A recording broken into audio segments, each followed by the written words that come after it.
गोजोननायखौ मोनदों होननानै बुंनांगोन आरो आंखौ बे खाबुखौ होनायनि थाखाय आङो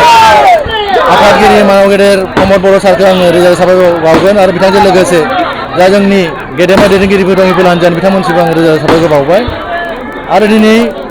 बिजाथि सायख'नायनि गेजेरनि सायख'नायखौ जोंनि बे सालबार समस्तिनि जिल्ला आफाद ब्लक कमिटि प्राइमारि कमिटि बुथ कमिटि मावथिफोरा दैदेनगिरि मावथिफोरा जिहेथु गनायनानै जा गाजा गोमजायै आंखौ बरायबाय बेनि थाखाय आं बिथांमोननिसिमबो आं रोजा रोजा साबायखर बावो आं सानो दिनै थारिखआव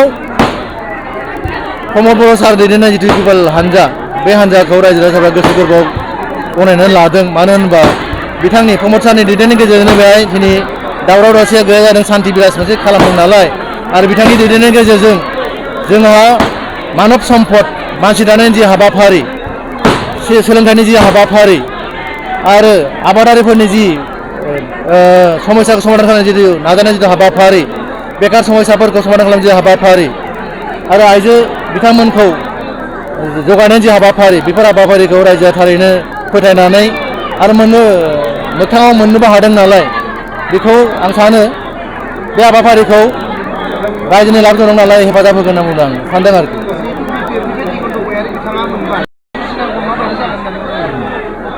आं सानो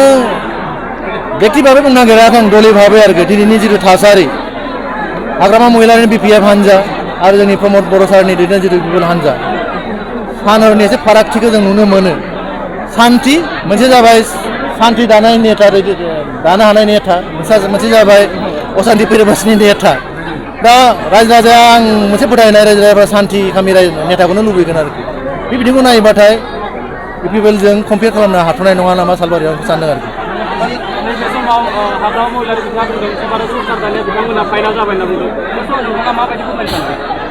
हाग्रामा महिलारि साराथ' प्रत्येक बिसायख'थिनि सिगांनो बिथाङा गावनि जिथु आसा आकांक्षाखौ दाबि होयो बियो आंनो देरहाथारगोन बे MP इलेक्सनाव आंजों देरहागोन जों गभर्नमेन्ट दानोसै बिदि बुंबाय थादों खेबथामसो बुंबाय खिन्थु बिथांनि जिथु खोथा खिन्थु मोगथाङाव जाफुङाखै आरोखि बे एखे खोथायानो जाफिनखागोन बे आरोखि जिहेतु 27 सालबारि बियाबाव सिगांनिफ्रायनो BPF समावबो सासेबो मोनफेराखै नाथाय देग्लाय बोसोराव जुदि देरहायोब्ला प्रमद बर' सरकारनि दैदेननायाव माबा मोनसे मोननायनि माबा मोनसे आसा दङ बेखौ ना आसायाथ' जों खालामो आरो अधिकारबो दङ आरो बे अधिकारखौ जोंहा दैदेनगिरिफोरा सनमानखौ होगोन आं बेखौ फोथायनाय दं आरोखि आरो बिथांमोना गेजेर गेजेर बिथांमोननि खुगानिफ्रायनो गोनांथिखौ फोरमायनायखौ खोनानो मोनदों आरोखि जिहेतु 27 सालबारि बियाबाव UPPLनि बे साबासो टिकेट दाबि जादोंमोन माखासेया मोनाखै बिसोरजों माबा मोनसे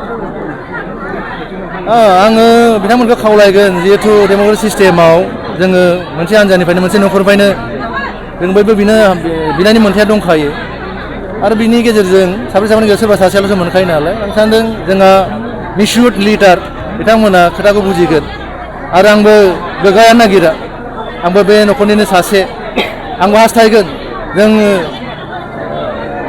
गावबा गावनि जायगायाव थानानै जोङो टिकेटखौ हास्थायदोंबाबो